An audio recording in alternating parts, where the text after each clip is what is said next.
If we play a game and you would have to guess what are the 5 things people most associate with Gustave Doré, what would your answers be?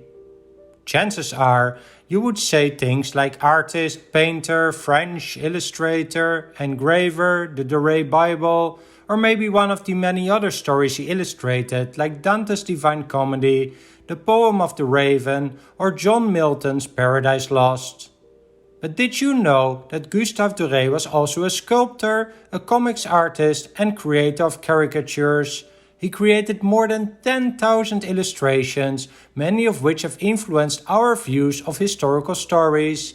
He was also a wonderful painter, creating stunning works like the Acrobats. You could say that he was a unique artistic talent as he mastered so many different art techniques and mediums. His father didn't want him to become an artist, but his mom gave him plenty of artistic support to develop his artistic talents. Actually, when he was 5 years old, she and others already recognized the extraordinary imagination and drawing talents of Gustave. And Moreau and his mother would remain close for the rest of his life. Gustave would live with her until her death, at which time Gustave was 49. And he would die 2 years later. As a kid, Doré was very much inspired by the contemporary French illustrator and caricaturist Granville, and you can see some of the many illustrations by Granville here. As an example, this is an illustration by Doré at age 13. It may not be the best preserved work, but it should give some idea of his creativity. So, it may not be surprising that at age 15, Doré earned his first contract as an illustrator for a weekly magazine. And while developing himself into a successful illustrator and already having a great salary, he was still attending high school. From here on, things went quickly for Doré, who started to paint and sculpt as well, and showed great talent for both. Most of all, Doré was a book illustrator, and he published his first illustrated books in 1854, and from then on, every year at least one and often more than one new book illustrated by Doré was released, some of them containing hundreds of illustrations. In the same year, when he was still only 22, he received an invitation to the court of Emperor Napoleon III, and this was a great opportunity to expand his network and reputation dramatically. And while some artists go through different artistic periods and styles during their life, this is not the case for Doré. From the beginning, Doré simultaneously played around with his sculptures, illustrations and paintings, all fueled by a great imagination. Arguably the most famous book Doré illustrated was the Bible, which was printed both in France and England and brought him international fame. He made a total of 241 illustrations, and many of them still influence the way how we imagine certain biblical events today. Doré loved this kind of work as the Bible offered an almost endless number of dramatic events from which you could choose. Think of the stories of Cain killing his brother Abel, the great flood of Noah, the finding of Moses, Moses coming down from the mountain with the 10 Commandments, David defeating the Philistine giant Goliath, Jacob wrestling with an angel, and the dark scenes from the book of Revelations. It sounds like a lot of work, but while doing this, Doré also had the time to make some 50 illustrations for John Milton's classic book Paradise Lost, which tells the story of the fall of Adam and Eve and the devil.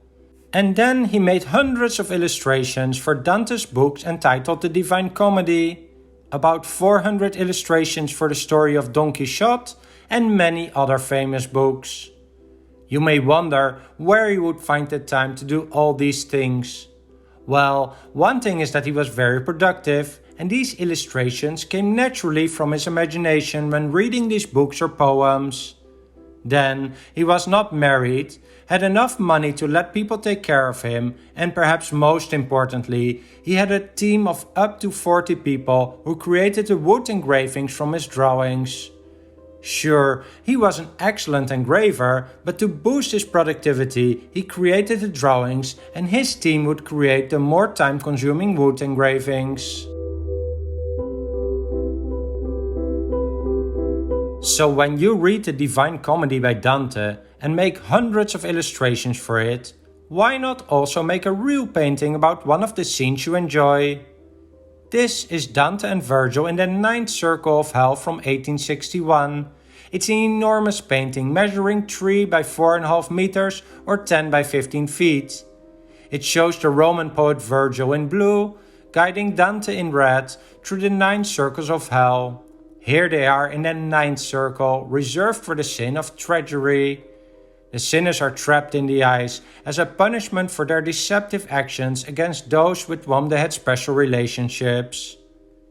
In a similar way, when you make 241 illustrations for the Bible, why not convert one of them in a large painting? Here's Christ leaving the court. The many figures in this scene may already impress you, but if you see the painting in real life, it will become even more impressive, as you can see here. It's enormous and was sure to make a deep impression on the ones seeing it. Doré felt as much an illustrator as a painter, pursuing both careers with equal passion. However, his illustrations were more successful, while his paintings were less so, at least during his life.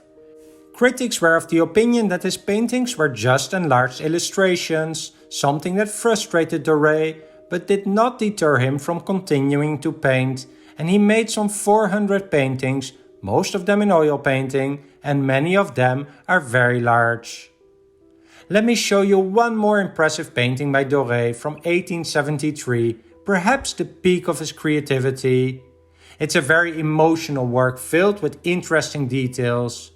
Doré was actually a talented acrobat himself, and when he read a newspaper story of a tragic incident involving a family of street performers whose son got mortally wounded after walking the tightrope, he decided to paint the mom holding the kid with dad next to him, just completely defeated.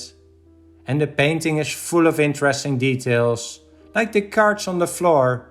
The mother apparently consulted the cards before she sent her kid off to the tightrope, and the cards were not in her favor. But she sent him anyway, with disastrous consequences. There is so much more to tell about this gifted artist. For example, I have not even discussed his statues in any detail. From these images, you can probably tell that he mastered this medium as well. Terracotta, plaster, cast in bronze, it was all possible for an artist who could turn his imagination into reality. Well, I hope you enjoyed this discussion of the art of Gustave Doré. I'm sure that you will come across some of his works somewhere online or in a museum sometime soon, as his impact on the world and how we perceive the characters from many famous stories is hard to deny. Finally, and I always say this, please hit the thumbs up button if you enjoyed this, leave a comment down below and subscribe. It really helps to make the channel visible to other people. Thanks for watching.